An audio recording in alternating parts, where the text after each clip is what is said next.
Então, muito boa noite. Estamos a iniciar mais um debate deste grupo de trabalho da PASC, Democracia, Cidadania e Inclusão Social, que é coordenado pelo Carlos Magalhães e pelo Rui Martins, ambos a direção da PASC, o Rui Martins como vice-presidente. Como sabem, esta nova direção, que tomou posse no dia 18 de março do corrente ano, tem apostado muito nos grupos de trabalho, era uma das traves mestras do nosso programa. E o intuito é duplo. Por um lado, fazer interagir as associações que compõem a PASC, as cerca de meia centena de associações que fazem parte já da PASC, e também agregar outras associações através destes debates. E é isso que tem acontecido ao longo destes meses, destes cerca de 6 meses. Temos promovido vários debates nos vários grupos de trabalho, e, de facto, temos conseguido agregar novas associações que formalmente poderão entrar na PASC. Obviamente que aqui há formalismos a respeitar. Terá que ser agendada uma Assembleia Geral, em princípio no início de outubro, e teremos um crescimento substancial da PASC. Há pelo menos já 12 associações confirmadas, que já preencheram a devida ficha, que já enviaram os seus estatutos, e são associações, importa desde já assinalar, associações sediadas em todo o país. Um dos problemas da PASC, que aliás é um reflexo também do próprio país, naturalmente, é a centração em Lisboa. Grande parte das associações que faziam parte da PASC estão sediadas em Lisboa. Ora, nós estamos a conseguir alargar o universo da PASC a outras associações do norte, do interior, e isso obviamente que é positivo, porque só assim é capaz que pode crescer e, de facto, ser representativa do próprio país. Para além deste grupo de trabalho, há mais dois: o grupo de trabalho Transição Climática e Energética, Mar e Território, coordenado pela Paula Policarpo e pela Ana Sofia Lopes, e há também ainda um terceiro, Lusofonia e Relações Internacionais, coordenado pelo Samuel Dimas e por mim próprio. Mas hoje estamos aqui neste grupo de trabalho, Democracia, Cidadania e Inclusão Social, e o tema é, como foi devidamente anunciado, a questão da habitação. É uma questão que tem estado na ordem do dia, porque é um dos problemas mais graves da nossa sociedade, e obviamente que a PASC tem que refletir sobre essas grandes questões da nossa própria sociedade. E dito isto, vamos então iniciar propriamente o debate, e eu passo a palavra ao Carlos Magalhães, que irá apresentar os nossos dois convidados. Então, muito boa noite. Em nome da Direção da PASC, agradeço a vossa presença e vou fazer uma apresentação de cada um muito sumária, não é? Porque isto aqui, de facto, não há espaço para muito mais. Seguindo a ordem alfabética, começaria pelo António Soares, que penso que será o mais novo também, dos dois. O António Soares é licenciado em Geografia pela Faculdade de Letras da Universidade do Porto. Encontra-se atualmente a frequentar o mestrado em Ensino de Geografia. É ativista estudantil e fundador do Movimento do Porto, Estudantes pela Habitação. Luís Mendes é licenciado e mestre em Geografia, com especialização em Estudos Urbanos. Tem interesses de investigação nas áreas da gentrificação, da regeneração e estudos urbanos e da habitação. Desde 2003 que exerce funções de investigador permanente no Centro de Estudos Geográficos da Universidade de Lisboa. Embora não esteja aqui nessa qualidade, é também membro da direção da Associação de Inquilinos Lisbonenses. E já que falei de ativismo a propósito de António Soares, também Luís Mendes é ativista do movimento Morar em Lisboa. Pois corrijam-me se de facto cometi alguma incorreção neste breve descrição biográfica, digamos, de cada um. Mais uma vez reitero, em nome da PASC e deste grupo de trabalho Democracia, Cidadania e Inclusão Social, reitero o convite, reitero os nossos agradecimentos por estarem aqui neste debate, conversa online, a que chamamos o problema social da habitação. Passo então a palavra ao Rui Martins. Boa noite. Eu não vou fazer uma grande lista de perguntas, não o farei. Mas vou fazer uma breve introdução ao tema. O ponto onde nós chegámos a ele ontem. Isto é uma situação que se tem vindo a germinar, pelo menos desde há uns 10 anos. E a notícia que surgiu hoje de manhã de que a construção de edifícios novos tinha atingido números incrivelmente baixos também tem a ver com isto. Nós chegámos aqui ontem.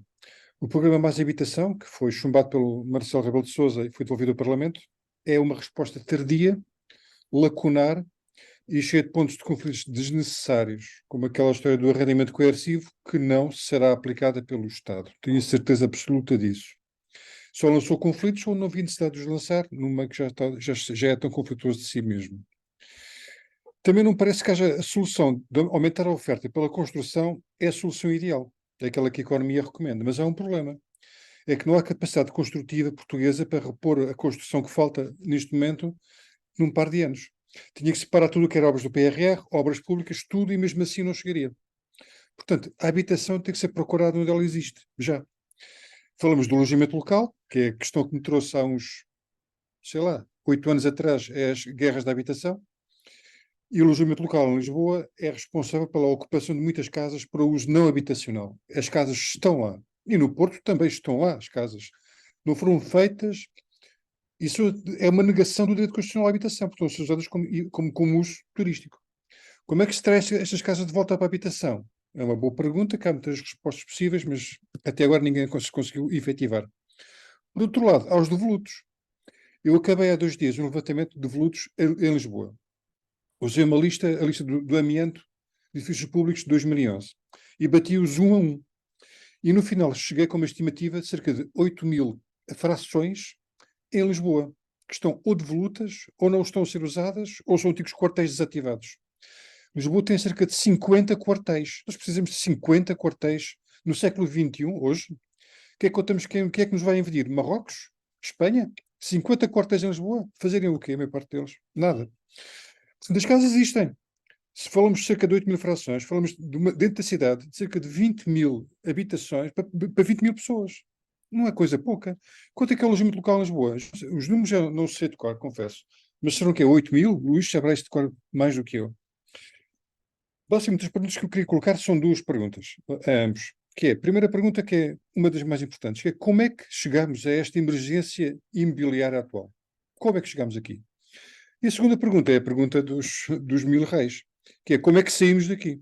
Pronto, basicamente é isso. Não sei quem é que quer começar. Quem quer começar a responder? António, Não, força. podes começar, acho que sim, Muito bem, olha, sim, boa sim. noite a todos.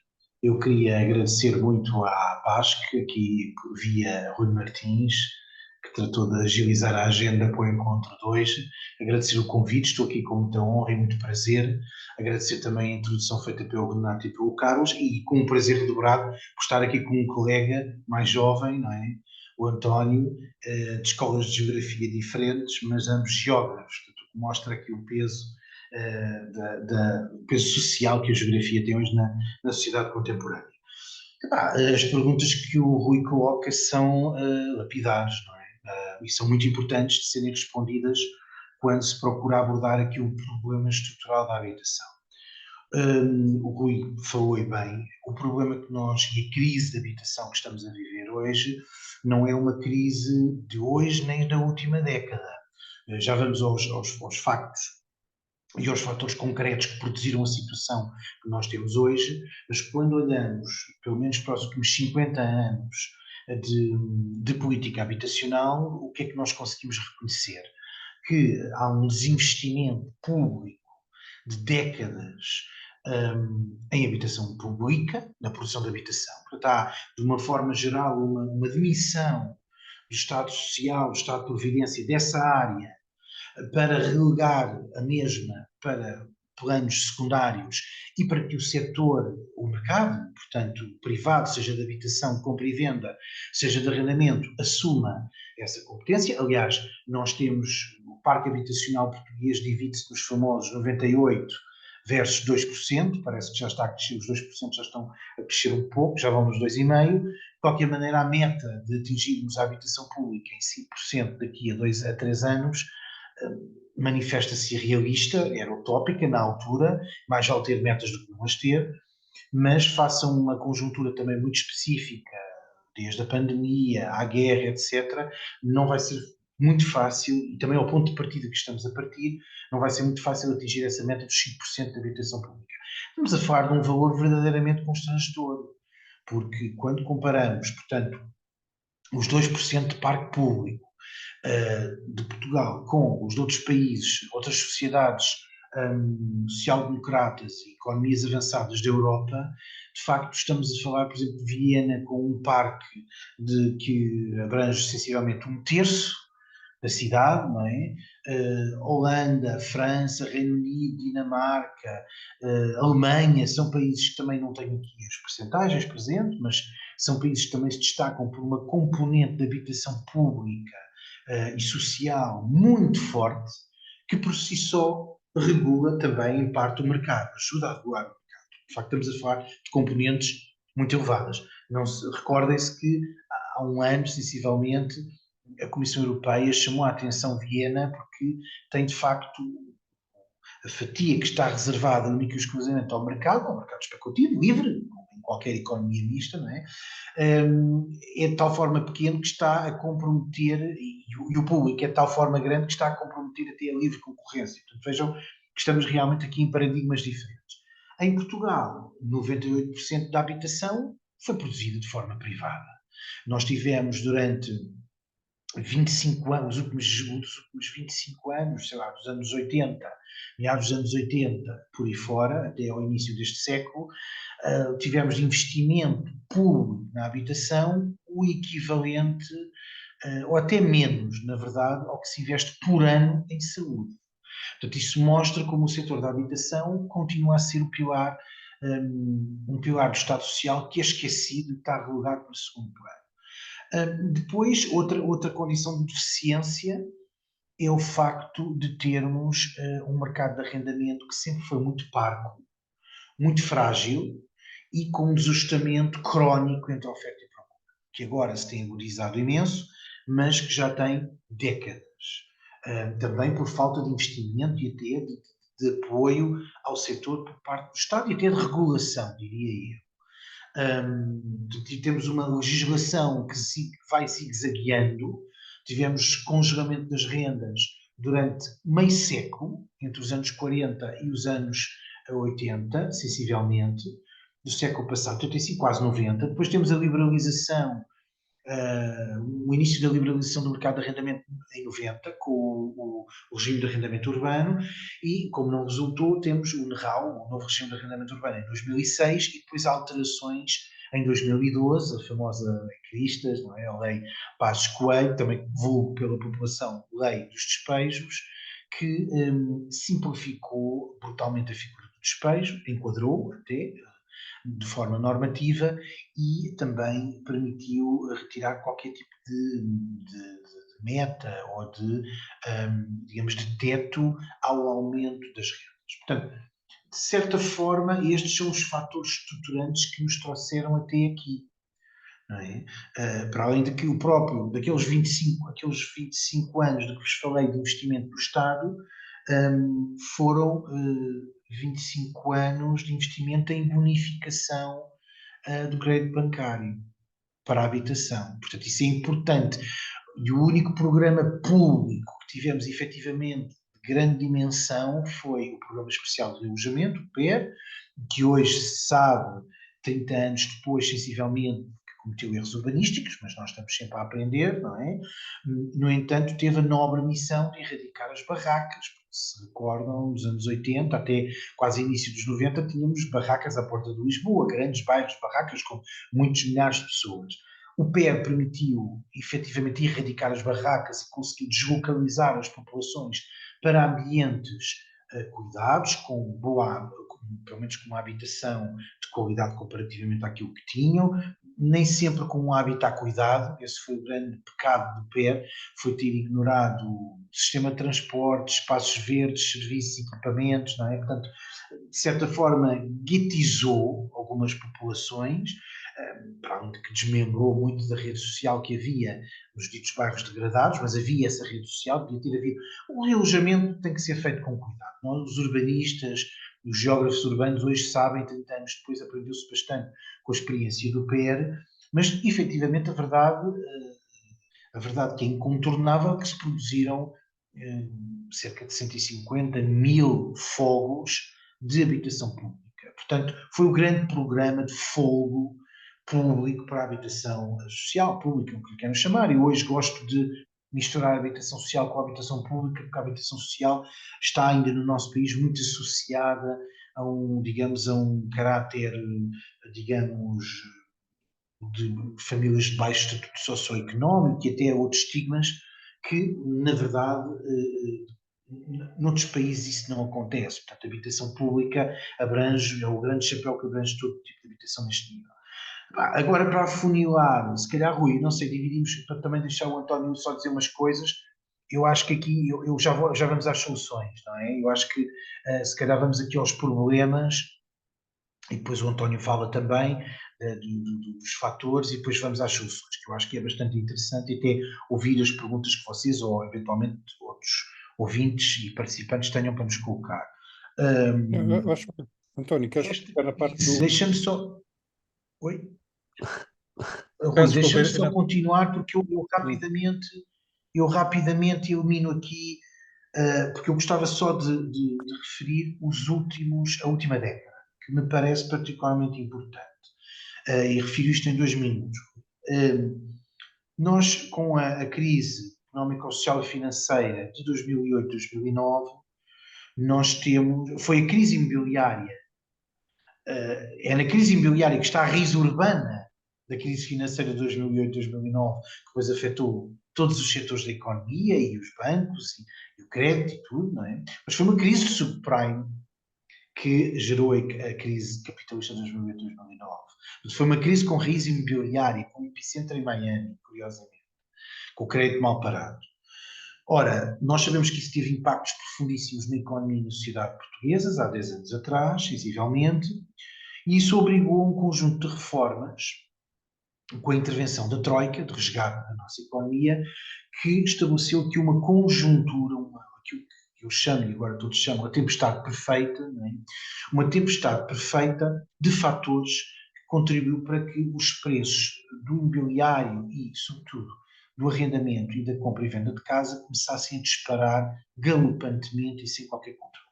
Sumariamente, e isto impactou, sobretudo, teve epicentro no centro histórico das principais cidades, Lisboa e Porto, e depois difundiu-se espacialmente pelo território, quase efeito dominó, não é? Ou mancha de óleo, não é, António, como a gente diz no processo metropolitano, quase mancha de óleo a partir da cidade-mãe da área metropolitana para os territórios vizinhos, atingindo os primeiros curvas suburbanas e por aí fora, até ao espaço periurbano. Ora bem, fatores rapidamente, de forma telegráfica, porque muitos deles estão falados. O primeiro tem a ver com a turistificação, não é? Nós, a cidade do Porto, Lisboa, outras cidades, sempre foram espaços de forte atração turística, mas por via do alojamento turístico, do alojamento local, que cresceu só em Lisboa, galopantemente, de forma muito significativa, 42% ao ano entre 2009 e 2019. 42% de crescimento positivo ao ano. E entre 2014 e 2018, um crescimento de 100% ao ano, todos os anos. Um alojamento local que desvia milhares de casas do arrendamento e da habitação permanente e do arrendamento de longa duração para o arrendamento de curta duração, para o arrendamento turístico. Isto, naturalmente, que asfixia a oferta e tem impacto, distorce o mercado e tem um impacto nos preços. Segundo fator, o facto de termos uma enorme quantidade, são 4 fatores, muito rapidamente, que estão na base desta crise de habitação mais recente. O segundo fator é a enorme quantidade de volutos que nós continuamos a ter em Lisboa. Porque apesar de décadas de alguma reabilitação, e sobretudo com a intensa regeneração que nós tivemos entre 2011 e 2021, aqui estou a usar propositadamente os períodos intercensitários, seria de esperar, os cientistas sociais estavam com muita expectativa, não é, António, de olhar para os censos e perceber que o número de votos vai diminuir, vai haver fortes transformações sociodemográficas. Bom, de facto, houve perdas populacionais em Lisboa na ordem de 1/4 a 25% de população, sobretudo nas freguesias centrais, o que demonstra de uma forma mais visível o efeito dos despejos e do despovoamento da cidade, coisa que até, perdão, se tinha abrandado nos últimos anos, e que a partir de 2000 desta crise, depois entra-se com 2011, não é? E de facto gera-se toda uma crise. Mas estes devolutos, que são no centro da cidade de Lisboa, cerca de 1/3, ronda entre as freguesias entre os 30% e os 32%, é imenso. Na cidade, a média é de 15%, sensivelmente. É muito curioso porque é a mesma média do país. Temos 15% de devolutos no país. Estes devolutos alimentaram a especulação imobiliária, porque permitiram que a promoção imobiliária extraísse mais valia e taxas de retorno mais elevadas da produção de capital imobiliário, portanto, comprando barato, não é? E fazendo alguma obra de reabilitação e depois vendendo muito mais caro. Mas a falar de edifícios e mesmo frações que chegam a atingir 5 vezes mais o preço pelo qual foram compradas. Terceiro fator, rapidamente, aquilo que eu chamo a viragem neoliberal na política urbana em Portugal e sobretudo em Lisboa, que é o caso que eu conheço, António, não falo do Porto, que foi, a nível nacional, isso é claro, até sensivelmente a inflexão do novo século, portanto, entre o século XX e o século XXI, que nós temos, os anos 70, 80, 90, é um conjunto de legislação que olhava para a reabilitação urbana com uma finalidade social. O objetivo era fixar as populações. Havia todo um conjunto de cuidados, basta ler o preâmbulo das leis. E a partir, sobretudo eu coloco aqui o período marco em 2004, com a criação das sociedades de reabilitação urbana, as CERUs, nós começamos a ter um pendor muito mais neoliberal, pelo menos um pendor claramente liberalizado, em que o centro de gravidade do discurso é o de tornar a reabilitação urbana num mercado. Ou seja, o Estado reconhece que sozinho não tem, e em parte é verdade, sozinho não tem o capital necessário para investir em fazer investimento público. E, portanto, chama aos privados. E isso também acaba por contribuir para um desvirtuar daquilo que é o sentido da sustentabilidade social da reabilitação urbana. Finalmente, a última causa desta crise urbana mais aguda que estamos a ver nos últimos anos tem que ver com aquilo que se chama a financiarização da habitação. Ou seja, a habitação esvaziou-se enquanto direito económico e social, não é? É uma necessidade social, coletiva, mas também individual, não é? As pessoas precisam de habitação, é um direito fundamental, e o que vemos é que a habitação foi esvaziada enquanto direito para se tornar um ativo financeiro. A habitação sempre foi uma mercadoria, desde que a cidade é capitalista, desde a Revolução Industrial, né? E da cidade industrial, e é símbolo também de estatuto socioeconómico. Portanto, a diferenciação social e a morfologia social diferenciada é típica na cidade contemporânea, desde a cidade industrial. A diferença é que passamos para o plano financeiro. E a economia financeira é muito diferente da economia produtiva. Porque o objetivo é apenas, único e exclusivamente, gerar dinheiro, mesmo que se faça dinheiro a partir de dinheiro a partir de dinheiro. E, portanto, o que estamos a viver neste momento de crise de inflação, de habitação e de subida galopante e muito significativa, quase para valores pornográficos, verdadeiramente proibitivos até à classe média, tem origem nestes 4 fatores. Só dizer que a crise da habitação, portanto, em conclusão, não é um problema recente. É algo estrutural e que está intimamente relacionado com o modelo de desenvolvimento económico e social do nosso país. Basta pensar que o nosso país é um país com um estado de providência extremamente frágil. Também não teve uma industrialização plena. E se repararem, tem uma economia que roça muito aquilo que é a economia especulativa ou uma economia quase de ser mundista, não é? Assente na construção e assente no turismo. Aliás, os 2 pilares que foram alvo de intervenção da parte do Estado no sentido de conseguirem alavancar a economia. O problema é que estamos a caminhar exatamente para o mesmo problema que nos trouxe hoje, disse. Depois já falo das soluções daqui a pouco. Posso? Obrigado desde já pelo convite que me fizeram. Também saudar, ainda bem, mais um geógrafo aqui a comentar e a poder dar o seu testemunho e também a sua opinião sobre esta questão. Acho que cada vez mais os geógrafos são fundamentais para entender não só a crise da habitação, mas a sociedade no geral. Eu costumo, e muitos professores meus costumam definir a geografia como a sociologia que envolve a ciência e que envolve também depois a estatística. Somos um bocado o melhor dos dois mundos, por isso conseguimos sempre trabalhar melhor estes temas, digo eu, que sou um bocado suspeito no que toca a defender a minha área científica, não é? Mas eu tive aqui a apontar algumas coisas enquanto o Luís estava a falar e, e achei interessante porque eu fiz o meu trabalho, o meu projeto final de licenciatura, terminei agora neste verão, e o meu projeto final foi sobre a habitação na cidade do Porto. E eu comecei a abordar precisamente com a Revolução Industrial Portuguesa, quando a cidade portuguesa, a cidade contemporânea portuguesa, se começou a transformar. E o Porto tem muitas zonas, especialmente na parte oriental, e ainda muitas marcas mais arquitetónicas e urbanísticas do que propriamente sociais, por causa também da questão da crise habitacional, que não é de agora, mas tem muitas marcas que são interessantes de estudar. E eu, enquanto estava a fazer essa minha pesquisa sobre o meu trabalho, o levantamento em campo, e fiz também um bocado esse entendimento daquilo que foi a evolução das várias crises da habitação que surgiram ao longo da história e da evolução da cidade contemporânea. E a cidade contemporânea, a portuguesa insere-se muito bem naquilo que é a sociedade contemporânea europeia, apesar de termos alguns processos que chegaram mais tardiamente, porque aqui chega sempre tudo um bocado mais tarde, seja bom, seja mau, acabamos sempre por receber um bocadinho mais tarde as coisas. E achei interessante, porque nós, na geografia, temos um geógrafo até que trabalha muito as questões sociais, o David Harvey, que eu admiro imenso, e eu estudei um livro dele até para este trabalho que fiz, que é O Enigma do Capital. E ele, no Enigma do Capital, o que é que faz? Faz uma análise daquilo que é o sistema capitalista, da origem das crises capitalistas, e mais precisamente a origem da crise capitalista de 2008, que teve origem precisamente com a questão da habitação, das hipotecas nos Estados Unidos, que já vinham a dar sinal de crise há algum tempo, mas como apenas afetava as classes sociais mais baixas, os grandes grupos económicos, o poder político, quem tinha o capital e o poder para solucionar esse problema, ignorava essa questão. E depois, quando deixou de ser possível ignorar esta problemática, esta crise da habitação,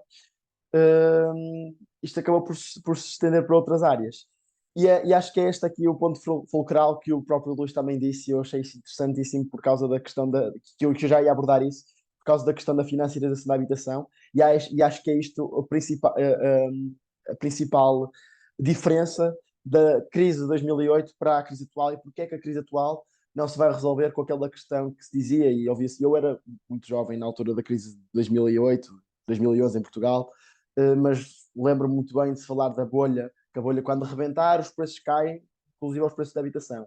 Mas isto não vai acontecer nesta crise, pelo menos as perspectivas, e eu não sou um especialista em economia, mas na análise que fiz e nos artigos que tenho lido em relação a isso, é que devido às características de financiarização não só da habitação, mas do próprio sistema, esta crise não se vai resolver com o rebentar desta bolha. Até porque esta bolha não existe atualmente. Esta bolha não existe atualmente porque, e como falou e bem o Luís, atualmente a habitação, os imóveis são utilizados como fonte de, de alocar, por exemplo, algum determinado capital que nós queremos e queremos rentabilizá-lo. São vistos como uma fonte de investimento. E isto também cabe-nos um bocado abordar com uma questão, e o Karl Marx tem um conceito muito interessante sobre a questão da mercadoria que pode ser utilizado para aqui, de fetichismo da mercadoria, que é nós enquanto seres humanos nós é que damos o valor àquilo que é a mercadoria, e nós estamos a valorizar e muito neste sistema capitalista a mercadoria e a habitação enquanto mercadoria porque ela é pouca, e ela é pouca aquela que é possível para as pessoas viverem, para as pessoas habitarem. Nós temos imensas habitação de voluta. E o caso específico do Porto, da questão da habitação do Voluta, e faço já publicidade. Eu não tenho nada a ver com isto, com este movimento, mas é um movimento que cresceu na cidade do Porto e tem tido muito impacto, porque até, se não me engano, foram alguns estudantes da faculdade ao lado da minha, de arquitetura, que fizeram um movimento chamado Habitação Hoje, e eles têm feito um levantamento, não é aquele, não é um levantamento profundo, não é profissionalizado, obviamente, mas um levantamento um bocado a olho nu daquilo que eles visualizam na cidade do Porto, de quais são os edifícios devolutos. Aqueles que estão registados também, mas também aqueles que não estão registados, mas que nós, ao passar na rua, conseguimos aperceber-nos que eles estão desabitados. E aconselho a ir ao site da Habitação Hoje, pesquisem mesmo Habitação Hoje, e para já, eles vão sempre atualizando estes dados. Temos só na cidade do Porto 196.054 metros quadrados de fogos devolutos, incluindo 1.734 T1s, 1.116 T2 e 215 T3 devolutos. Mas quantos fogos Destes são? dados que eles Quantos conseguiram. fogos devolutos? São ao todo, eu tinha de estar aqui a somá-los, espera aí, porque são estes 1.734, mais estes 1.166, mais estes 1.116, são mais de 3.000 fogos. Não consigo agora precisar, eu tinha de estar a somar estes valores todos, mas são mais de 3.000 fogos aqui. E isto. Estou a gravar. E estes dados são interessantes para nós percebermos uma coisa, que é, não se trata só da questão da oferta disponível, mas sim da oferta que é possível de habitar. E isto parte para uma coisa que eu também queria referir, que o Rui na introdução falou da questão da construção. Efetivamente construiu-se menos em Portugal, mas a procura atualmente concentra-se muito nos centros urbanos, e nos centros urbanos também já não há muito espaço, não há muitos metros quadrados disponíveis para construção, mas existem muitos metros quadrados disponíveis para habitar. E é aí, nesses metros quadrados, que eu acredito, e depois nas soluções nós vamos debater melhor isto, que nós devemos explorar. E agora mais numa vertente daquilo que é a minha visão como estudante, e eu criei o ano passado um movimento dos estudantes pela habitação no Porto, eu mais um colega meu de Sociologia, o Tomás Néri. Nós criamos este movimento porque começámos a perceber-nos que havia, e este ano o número piorou, mas o ano passado já havia dados de que muitos colegas nossos não estavam a conseguir estudar, não só devido ao valor das propinas, que já é um entrave ao ensino superior, por causa todos nós sabemos da questão da subfinanciarização do ensino superior, que depois obriga as universidades públicas a cobrar as propinas e as taxas e os emolumentos, tudo aquilo que envolve as necessidades de um estudante do ensino superior. Mas o principal fator era o alojamento. E eu tenho aqui também uns dados que saíram ano passado, são dados do INE, se não me engano, se não me falha a memória, que 11% dos estudantes que o ano passado entraram no ensino superior, que tiveram de abdicar do ingresso no ensino superior porque não tinham capacidade de pagar uma renda na cidade onde tinham sido colocados, seja o Porto de Lisboa, estes horários nacionais. E atualmente este valor tende a ser pior, não só por causa dos salários das famílias estarem estagnados, mas também porque os próprios valores dos quartos aumentou. Em Lisboa, outro dia eu fui confirmar, já estava superior a média estava superior a 450 euros por quarto. Já vi hoje quartos com um valor muito acima desse, mas no Porto a média também ronda os 400, 450 euros. Isto é incomportável por qualquer família, seja de classes baixas, classes médias, uma classe média alta já não consegue neste momento pagar por uma renda, pagar propinas, pagar também todos os custos que acarreta a vida de um estudante na cidade onde está a estudar, onde deveria estar a estudar. E isto vem com algumas promessas falhadas por parte do governo, que em 2019 o primeiro-ministro já nos prometia, isto foi durante a campanha de 2019, prometia que se voltasse a ser eleito, iríamos ter até 2023, ou seja, o ano atual, mais 11.000 camas, e agora o nome também não tenho a certeza se era 11.000 camas, mas era umas milhares de camas para os estudantes do ensino superior. Até então não temos essas 11 mil camas construídas, e mesmo essas 11 mil camas nós já percebemos que seria insuficiente para resolver este problema. Também, há pouco tempo, voltou a prometer que iriam construir mais camas, só que essas camas para o imediato, não serão possíveis. Não construímos uma residência pública de um dia para o outro, temos consciência disso, acho que não somos malucos para estar a pedir neste momento uma residência pública, mas queremos soluções, e as soluções poderiam passar muito bem por um apoio do Estado à renda, por a requisição eu já sei que já estou a partir de cá para as soluções, mas eu tinha aqui esta parte escrita e depois podemos debatê-las melhor. A requisição de património do Estado, como os quartéis que falou, foi o Rui que falou no início. Nós temos imensos quartéis, até na cidade do Porto, quartéis inutilizados, que se fossem reabilitados ficavam muito mais baratos e para o imediato serviriam muito bem como um complemento para a habitação estudantil pública que já existe. E, claro, apoios às rendas maiores, porque já existem apoios às rendas, mas os apoios às rendas vão até aos 200 e poucos euros, o que nós sabemos que não cobre atualmente nem metade daquilo que é o valor de uma renda média na cidade do Porto ou na cidade de Lisboa, que são as cidades que têm os preços mais elevados. Ora, se me permitem, antes de passarmos a palavra de novo ao Luís Mendes, gostaria que nas vossas soluções, digamos assim, abordassem a terrível dicotomia entre o direito à propriedade, consagrado constitucionalmente, e o direito universal, que é o direito a uma habitação condigna, portanto, um direito prevalecente. Como é que é possível, nas soluções que vão apresentar, conciliar? Eu digo isto porquê? Porque ainda muito recentemente, numa reunião da Assembleia Municipal do Porto, no espaço de intervenção do público, apareceram todo um conjunto de cidadãos a dizer que tinham investido numa altura em que a cidade estava um bocado amorfa, não tinha esta azáfama turística que tem hoje e o dinamismo que tem, quer o Porto, quer Lisboa, tinham investido na cidade, recuperando casas e apostando no alojamento local. Pronto. Eles muito revoltados, porque esta nova lei, este pacote mais habitação, na sua perspectiva, faria perigar o investimento que tiveram com muito sacrifício, segundo as palavras dos intervenientes. Portanto, como é que se pode conciliar, ao nível das soluções, o direito fundamental universal, que é uma habitação condigna para todos, incluindo os jovens, naturalmente, estudantes em particular, e esse direito à propriedade que nas sociedades, de facto, de modo de produção capitalista, que são as sociedades que nós conhecemos, existe, está consagrado também nas respectivas constituições. Bom, eu diria que é o dilema.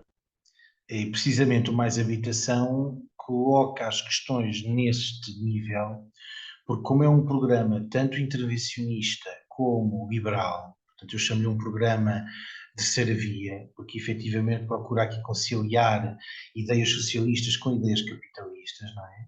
Leiam o meu artigo do Monde Diplomatique, do mês passado, penso que é de agosto, e também escrevi uma coisa no Seara Nova, mas se me mandarem e-mail eu partilharei os artigos convosco. Se puderem, comprem já agora, porque são baratos os manuscritos e ajudam também as editoras, não é? Mas se precisarem eu mando-vos o texto. Nós estamos a falar de um programa que tenta conciliar, de facto, esses dois direitos, porque não é um programa que tem efetivamente um objetivo de reforma estrutural. O seu objetivo é conseguir, de forma pontual e cirúrgica, resolver determinados nós do mercado. E o problema é esse, tenta agradar a grandes italianos e depois acaba por não agradar a ninguém. Eu confesso que simpatizo com o programa Mais Habitação. Eu acho que muita da crítica que é feita, tem vindo a ser feita, deve-se a má leitura e, sobretudo, a um certo alarmismo social que foi criado pelos proprietários, porque se centrou tudo precisamente numa nota de rodapé que até é quase irrealizável e que está até no nosso enquadramento jurídico há muitos anos, que é o arrendamento forçado. Aliás, até se adaptou, até se altera às vezes a definição e diz arrendamento coercivo, para para a coisa mais severa. Houve um alarmismo mediático, que foi propositadamente criado pelo setor dos proprietários. Já há claramente, num país onde 98% do parque imobiliário é privado, é óbvio que a propriedade é um direito sacrossanto. E, portanto, enquanto noutros países, medidas como esta, que são aqui apelidadas de comunistas, lá são aplicadas por regimes social-democratas, não é?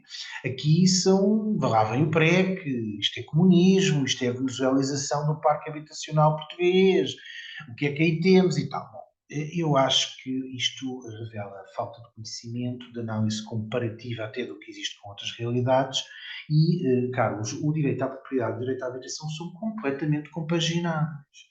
Porque, repara, se atentarmos aos regimes de ocupação e de propriedade que estão consignados na Constituição da República Portuguesa, há três regimes. O regime do mercado livre, não é?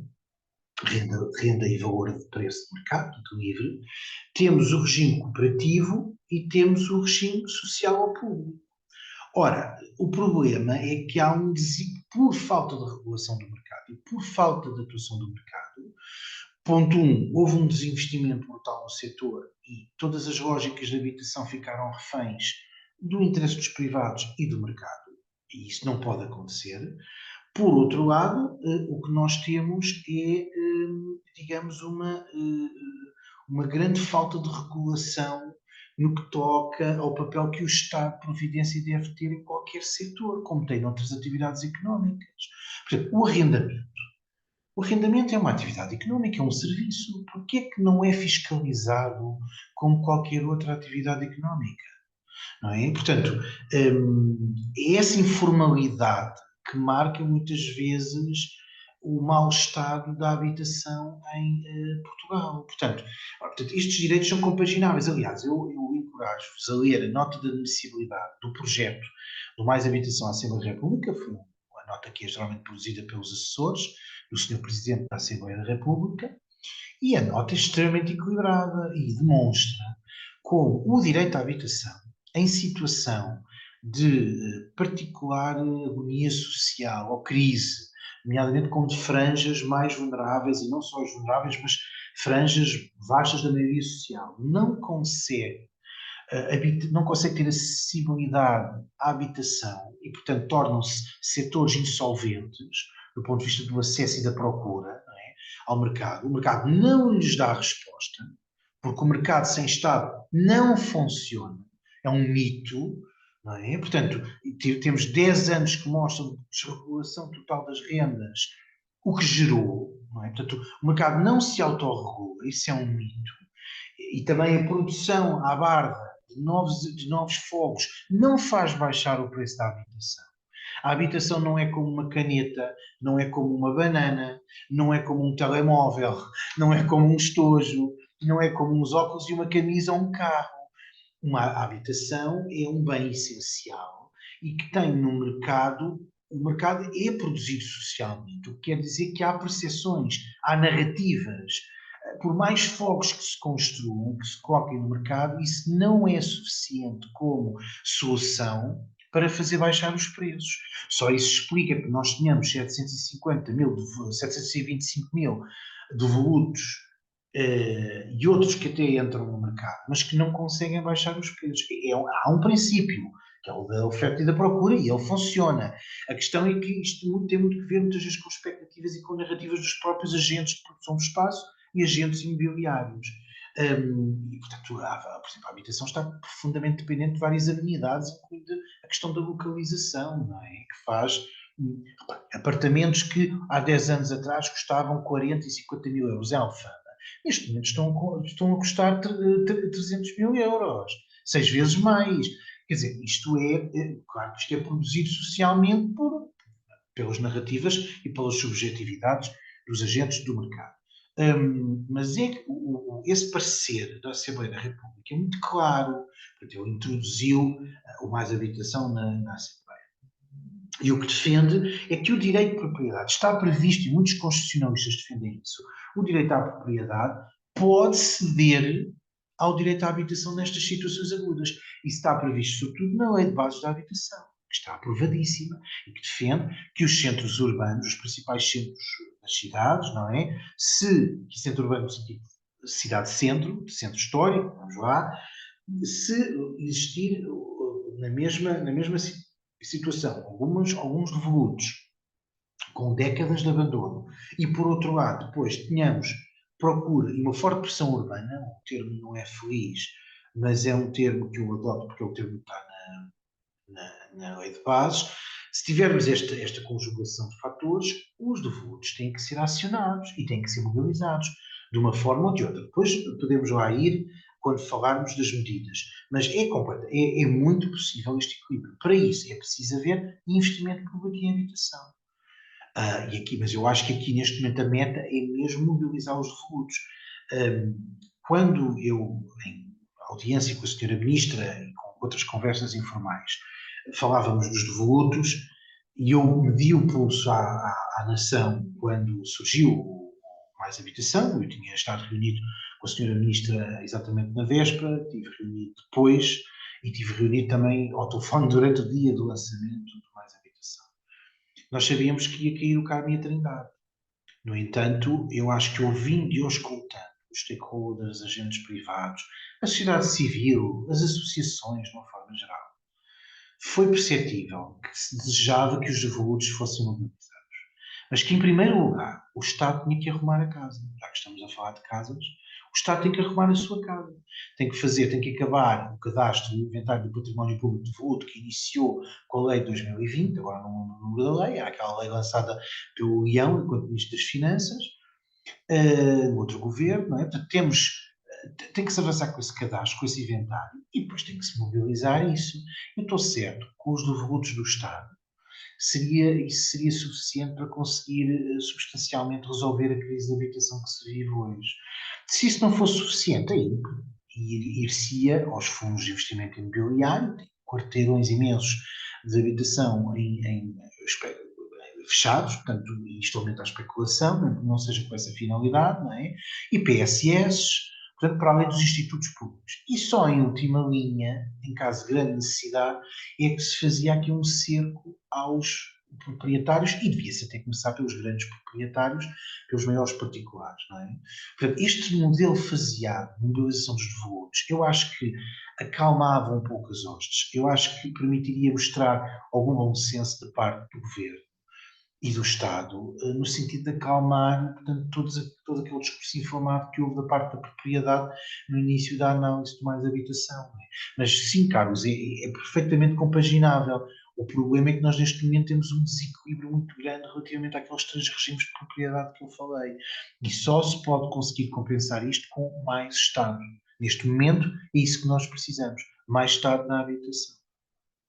Ainda não vou falar das soluções, depois o António também pode comentar esta questão da propriedade, depois falamos das soluções mais à frente, se quiserem. Mas estas perguntas são todas muito bem-vindas. Não, eu acho que o Luís que resumiu tudo muito bem aquilo que eu tinha e poderia dizer. Eu acho, mas eu para responder pessoalmente a essa questão, acho que tudo depende de escolhas políticas por parte dos governos, e no momento em que nós temos famílias que não têm dinheiro para pagar não só a sua renda, mas os próprios créditos de habitação. Temos pessoas que já estão divorciadas, mas ainda têm de partilhar casa porque não têm possibilidades de viver sozinhas. Pessoas com 30, 40 anos ainda têm que partilhar casa com amigos ou com pessoas desconhecidas em casos mais graves. Estudantes que têm desistido do ensino superior porque não têm dinheiro para pagar uma renda de uma casa, ou de um quarto. Acho que colocando isto na balança, nós temos de perceber que, e deixo isto um bocado uma questão em aberto ao bom senso das pessoas, que é o que é que pesa mais? A vida das pessoas, neste caso, ou uma propriedade que está inutilizada? Para mim, pesa mais a vida das pessoas. E acho que isso faz parte de tudo, opções políticas por parte dos governos, e questões mais técnicas. Acho que o Luís resumiu muito bem tudo aquilo que eu poderia acrescentar, e concordo quase totalmente com tudo que ele disse sobre esta questão. Eu acho que responderam muito bem Antes das soluções, digamos assim, não sei se o Rui Martins quer colocar ainda uma última pergunta, antes de passarmos de facto ao campo das soluções, que é o que mais nos Não, eu importa. estou à espera das soluções. Não tenho algumas soluções, claro, Ok. mas Então damos a estamos a palavra ouvir. ao Luís Mendes novamente. Ou o Renato, não sei se quererá ainda. O Renato hoje ainda não fez nenhuma intervenção, portanto, Não, estou a não seguir e sei se o Renato quer falar. O Renato está escondido na sombra. o debate está a Tá. correr muito bem e estou a seguir, estou a seguir. Avançamos Então para as passamos a soluções, é palavra então isso? a Luís Mendes. Soluções. Então, se calhar começou, depois o António pode complementar. Bom, primeira grande solução que foi a tónica aqui transversal a toda esta hora de debate, não é? Mais oferta pública.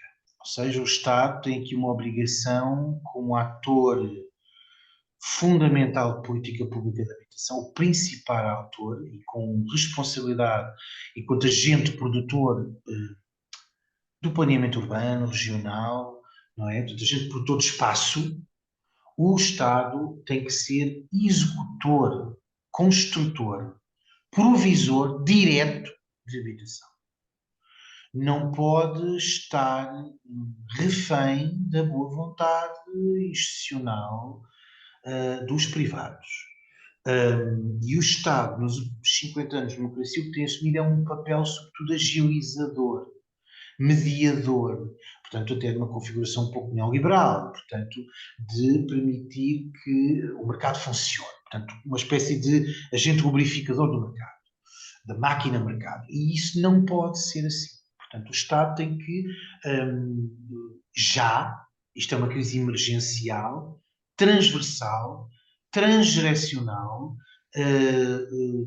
transterritorial, é uma crise profunda da sociedade e da economia portuguesa, tem que colocar os seus devolutos, como tem vindo a ser feito, por exemplo, em Lisboa. Temos 2.000 devolutos que estão a grande ritmo a ser reabilitados e colocados 2.000 dos 48.000, portanto há 48.000 devolutos em Lisboa, cerca de 15% do parque imobiliário lisboeta, e 46 são privados, 46.000 são privados e 2.000, que faz os 48, são públicos, e a variação da habitação, como foi para avançar, também alguns projetos vinham atrás, o tempo Medina, mas está a avançar já com a reabilitação desses fogos e colocar esses fogos, portanto, ao serviço das populações. Isso é fundamental, isso é fundamental. Outra medida é apostar na oferta de mercado de arrendamento acessível. O Estado não pode continuar a deixar o ónus social do arrendamento acessível e dos mais pobres para os privados. Portanto, o Estado tem que garantir que há programas, regimes de renda condicionada e renda apoiada que efetivamente respondam às necessidades de procura, sobretudo dos públicos mais vulneráveis.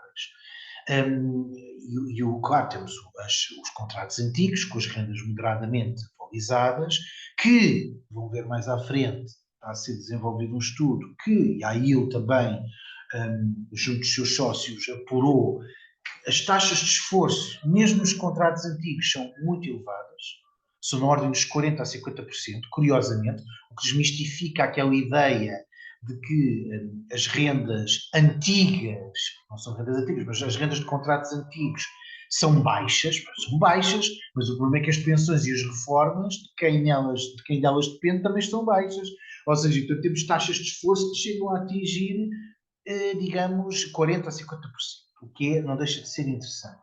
Portanto, nós precisamos, de facto, aqui de um arrendamento mais vigoroso. É preciso estabilizar, credibilizar, tornar o mercado de arrendamento mais transparente. Nós não sabemos o buraco negro que é o arrendamento informal. Que seguramente funciona como um buraco negro sideral, não é? Ele distorce tudo à volta. A gente não vê o buraco negro, mas sabe que ele existe porque vê a destruição à volta, não é? E para isso é preciso, temos defendido isso, isto é até uma ideia da AIL. Eu vou misturar aqui soluções minhas e soluções da AIL, porque tenho aprendido muito como ativista e como membro de direção, sobretudo com o Machado, nosso secretário-geral, e efetivamente o que nós temos é um mercado que é parco, que é muito desajustado entre oferta e procura, porque ele também não é transparente. Não há regulação, não há oferta pública, mas depois também não é transparente. E nós temos defendido, e isso é uma coisa que eu gosto de manter aqui na agenda mediática e nestas coisas, que se cria um registro nacional do arrendamento. Uma plataforma, tal como existe o RNAL, Registro Nacional do Alojamento Local, existisse um RNA, Registro Nacional do Arrendamento, que permitia ter toda a oferta privada em suporte digital disponível, não é? Com metros quadrados, com valor de renda, o que permitia calcular o valor por metro quadrado da renda, que é muito importante, não é? Já isto vai nos levar a outra solução, e que tornava o mercado muito mais transparente. Depois é preciso que a carga fiscal no arrendamento seja escalonada. Ou seja, o Mais Habitação traz uma inovação importantíssima que permite estabilizar, de certa forma, a relação contratual inquilino-senhorio, porque defende que a carga fiscal vai sendo gradualmente diminuída à medida que os contratos aumentam de durabilidade. Isso é importante.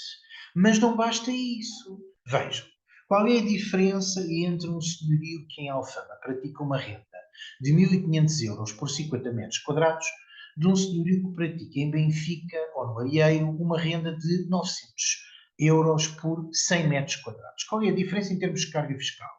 Nenhuma. Um pratica uma renda pré-especulativa, uma renda que claramente está um bocadinho acima do nível médio de rendimentos portugueses, mas não atinge os valores de especulação que o senhorio de Alfama pratica. O de Benfica não pratica uma renda tão especulativa como o de Alfama. Logo, a carga fiscal devia ser ajustada e indexada ao valor da renda por metro quadrado. Aqueles fundos, aqueles grandes proprietários em senhorios, e não estamos a falar do pequeno senhorio particular, que até faz trabalho social e que até perde dinheiro com a renda que ganha da pessoa, do inquilino que lá tem. Isso acontece. Olha que acontece muito. Os meus colegas professores, a maior parte são senhorios, uma grande parte, mais do que inquilinos, e perdem dinheiro com os seus inquilinos. Portanto, isto tem que se ver os dois lados, não é? Mas os grandes proprietários, os grandes senhorios, que praticam rendas especulativas, depois deviam ser penalizados em grandeza e em razão direta da especulação que produzem, não é? Pronto, mas para isso é preciso haver registro. Isso dá uma trabalho. Eu diria que outras medidas. É preciso... E o Mais Habitação, mais uma vez, tinha ali uma boa perspectiva para os Golden Visa, que era não extinguir os Golden Visa, tudo bem, mas permitia reestruturar os Golden Visa ao ponto de atrair arrendamento acessível, que permitiria a renovação do Golden Visa, não é? Das licenças Golden Visa, das autorizações de residência, caso se apostasse ou em habitação, digamos, própria, primária, não é? Ou então em habitação para arrendamento acessível. Eu estou convencido que isto seria uma boa medida. Ora, com a falta de apoio da esquerda, em geral, ao programa Mais Habitação, o que nós tivemos foi que ele teve que recuar, não é? E recuou para o lado do imobiliário. O tabuleiro acaba por resvalar para o lado do tal Estado mais liberal que vimos, a componente mais liberal de Mais Habitação. Depois é preciso... Bom, eu não estou a questionar os Golden Visa como cidadania rentista. Na verdade, é um programa que é escandaloso, quer do ponto de vista da falta de transparência, é oco, é opaco, sobretudo, não é nada oco, é opaco, quero dizer, muito pouco transparente, quer dizer, e não do ponto de vista da cidadania e do conhecimento, deixa muito a desejar. Mas outras medidas rapidamente de forma telegráfica. É preciso continuar a ordenar turisticamente as nossas cidades. Eu não diria que seria necessário um novo imposto ou uma taxa adicional. Há um negócio que até mais metade do negócio do alojamento local é desenvolvido por privados numa espécie de microcapitalismo popular, que é delicioso, não é? Com os seus pequenos rentismos, mas a verdade é que a Lei de 2018, onde muitos de nós trabalhamos como consultores, é uma lei muito completa. Ela precisa de ser aplicada e monitorizada, porque é uma lei muito completa. E já devolve às autarquias a capacidade de regulação do alojamento local, por exemplo, prevendo o estabelecimento de cotas, coisa que aconteceu em Lisboa, não é? Mais medidas. É preciso desfinanciarizar a habitação. É preciso desligar a produção de habitação do setor da finança e do setor da economia mais especulativa. E isto é muito importante. Isto implica rever e pensar muito bem aqueles programas de atração de investimento estrangeiro que falámos, não é? Os Golden Visa, também os residentes não habituais, também, digamos, as condições especiais dos nómadas digitais, que foram faladas há um tempo, não sei se entretanto foram aplicadas. É preciso atender, portanto, à necessidade de olhar para a habitação como um direito humano e social, recentrando o discurso político e a prática precisamente nesse direito. E desfinanciarizar. Portanto, não se pode ligar o comportamento especulativo da banca ou do grande complexo imobiliário ou turístico ou financeiro à habitação. Não pode. Tem que se desligar, tem que haver uma ruptura. Mas reequilibrar, ao fim e ao cabo, aqueles 3 modelos de regime de ocupação e propriedade que falei há pouco. Reequilibrá-los. Portanto, mercado livre, cooperativas e regime social e público têm que estar em equilíbrio, quase como existe em Viena, 1/3 para cada. Isso seria a utopia, não é? E isso só se consegue se nós começarmos a pensar em modelos cooperativos, seja de inquilinato, seja de gestão de propriedade habitacional propriamente dita, mas modelos cooperativos e não especulativos de habitação. Nós temos que contrabalançar, não é? E, portanto, é fundamental que exista precisamente esse tipo de medidas, não é? Finalmente, a mobilização dos devolutos, quer dizer, estou assim a apanhar algumas medidas, umas fui escrevendo aqui assim avulso, outras tenho de cabeça, não é? Os devolutos têm que ser mobilizados. Neste momento, o mito da nova construção já não pega, só pega aos incautos, porque num país em que as exigências de não impermeabilização do solo, de não urbanização, são gigantes. Os paradigmas, quer o paradigma das Nações Unidas, quer o da União Europeia, internacionais e nacionais, claramente apontam para a produção de habitação a partir de reabilitação urbana, até porque o imperativo da economia circular e do combate às alterações climáticas assim o exige. A reabilitação urbana é o caminho. Como é que, como dizia o Rui há pouco, a aparelhagem que nós temos e a estrutura que temos da construção civil não está preparada para este paradigma, porque exige mão de obra qualificada, exige apoio técnico, exige mais investimento do que a construção nova. E, portanto, o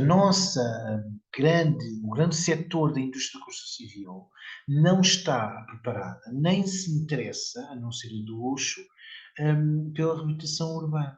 Portanto, a mobilização dos devolutos tem que existir. Eu partiria dos devolutos, como disse há pouco, do Estado, com vocação residencial, que através de obras de reabilitação urbana ficariam colocadas ao serviço dos mais vulneráveis e daqueles que estão em risco de despejo. Finalmente, para terminar, porque a política de habitação, esta matéria é multidimensional, é extremamente problematizante, envolve muitos agentes, muitas escalas, muitos fatores, muitos territórios, muita diversidade.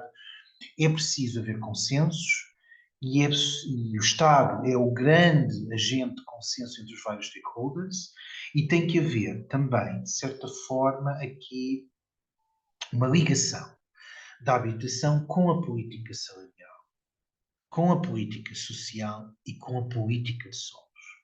Aqui com uma visão integradora, inclusiva entre estas áreas, para precisamente se produzir mais habitação acessível e não necessariamente especulativa. Eu acho que, assim, grosso modo, não sei se me estou a esquecer de alguma medida, provavelmente estou, não vim com papéis nem apontamentos, nem perguntei ao Rui as perguntas, vim mesmo assim para uma conversa, e acho que assim até é salutar. Estas são as medidas que eu assim estou, neste momento, a lembrar-me. Já agora, esqueci-me de referir esta, revogar a lei de 2012, a lei do arrendamento, que é uma lei que já não funciona. É a prova comprovada de que o mercado a funcionar sozinho não funciona, não se autorregula. E precisamos de uma nova lei do arrendamento a sério, equilibrada entre direitos e deveres de inquilinos e senhorios, condomínios com estabilização contratual, que permita de facto aumentar aqui a produção de arrendamento acessível.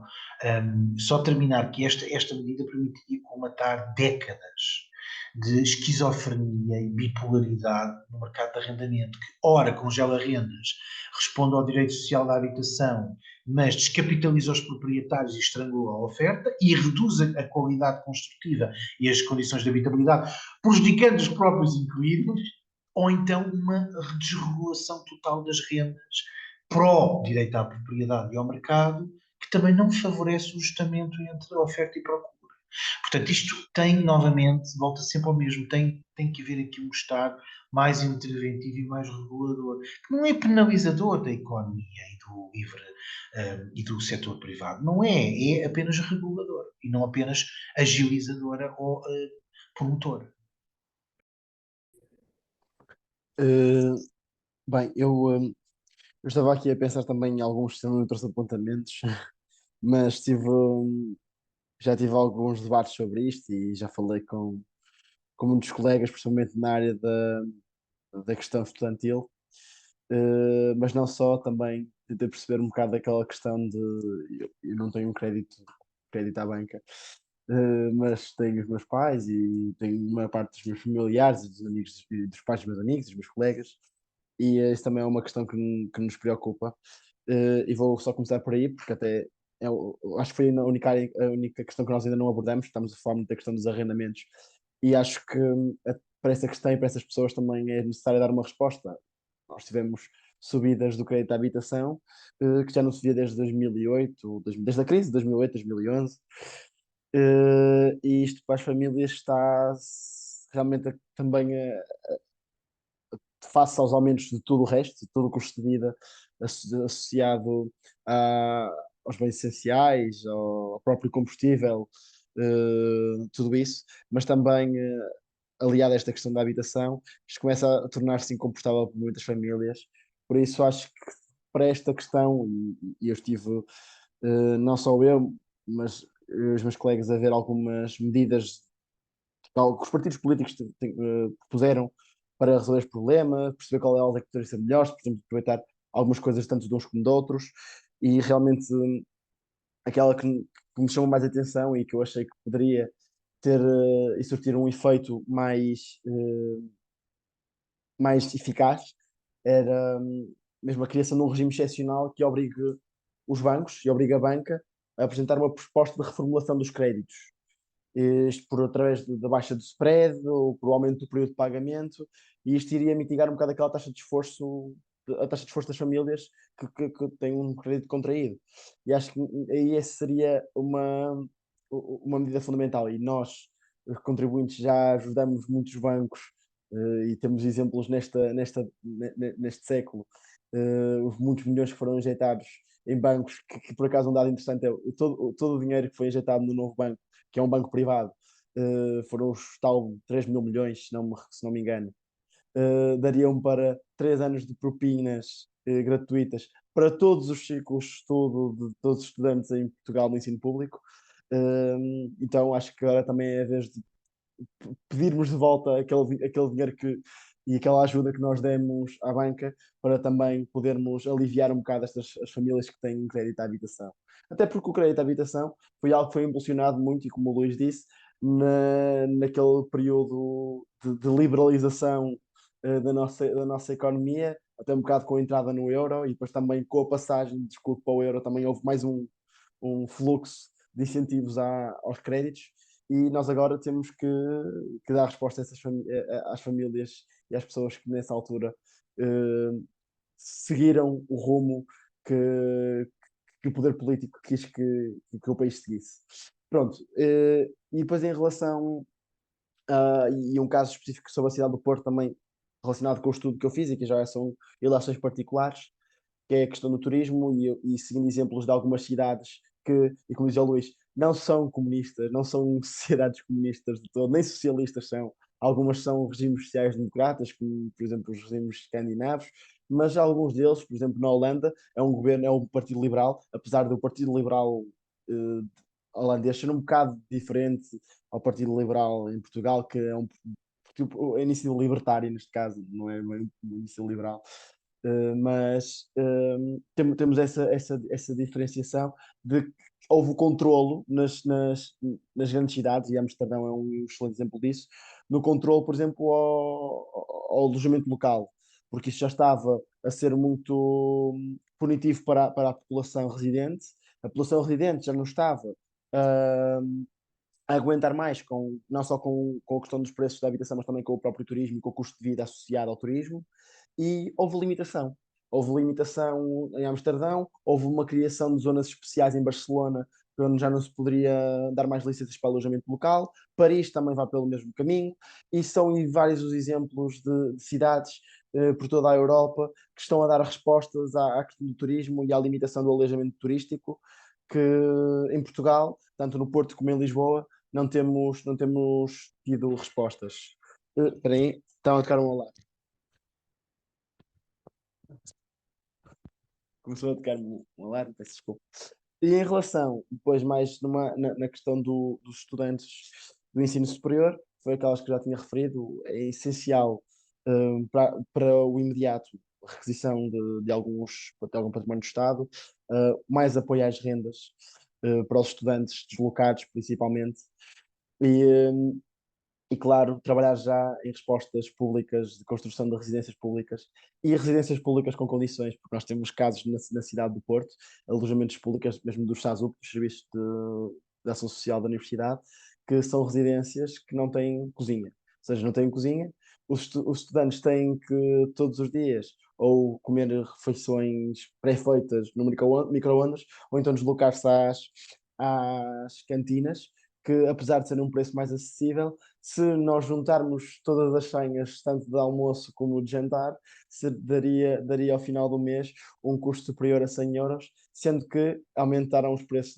das cantinas sociais também na cidade do Porto este ano, na Universidade do Porto este ano, e já estão quase no valor de 3 euros, o que adiciona mais um custo para, para os estudantes. Por isso, acho que essas seriam as medidas mais importantes para conseguirmos responder ao problema da habitação para os estudantes e também para a sociedade no geral. Muito bem, não sei, Rui Martins. Não, a primeira conclusão que eu tiro aqui disto tudo é que, de facto, pá, isto é um mercado, quer queiramos, quer não. E no mercado as coisas resolvem-se pela vida oferta. E aquilo este levantamento que eu fiz, concluí e que reforçou aquilo que as palavras foram ditas pelo Luís e pelo António, é que existe um imenso parque público por utilizar. Vê-se agora, hoje mesmo apareceu uma notícia do edifício, até diziam aquilo errado, diziam que era a freguesia dos Anjos, não há freguesia dos Anjos, mas pronto, lá meteram aquilo, da Caixa de Previdência dos Professores, que ia ser usado para habitação acessível. E neste levantamento eu tive a fazer a lista, passei um a um, e pelo meio fui encontrando edifícios que estavam, por exemplo, há um em 24 de julho, estava devoluto também, era do Estado, e está também a ser adaptado para habitação acessível. O Estado finalmente começou a acordar. Mas caramba, acordou ao fim de quantos anos? 9 anos? Eu quando me lembro, em 2016, de levantar a questão da habitação em reuniões internas do partido, eu era gozado. Do Partido Socialista. Hoje em dia já não me gozam. Hoje em dia já temos o Pedro Marques, que hoje de manhã disse se calhar o PS vai pagar uma fatura elevada eleitoral por causa de não ter sabido gerir a questão da habitação. Eu diria que não é se calhar, vai pagar. Isso vai pagar porque merece pagar, porque o governo acordou muito tarde, muito devagar e mesmo assim ainda com passos titubeantes. Parece não ter acreditado ainda na alhada em que se meteu. Desculpa o discurso coloquial, mas é mesmo.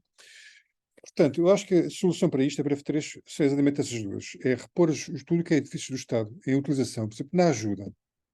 Na ajuda, o panorama de devolutos do Estado é assombroso. São centenas de edifícios devolutos do Estado, são parques, são quartéis, é um sem fim de edifícios. E falo apenas de uma freguesia de Lisboa, até as freguesias com mais devolutos do Estado, que eu encontrei algumas, têm muito poucas. O Arieiro.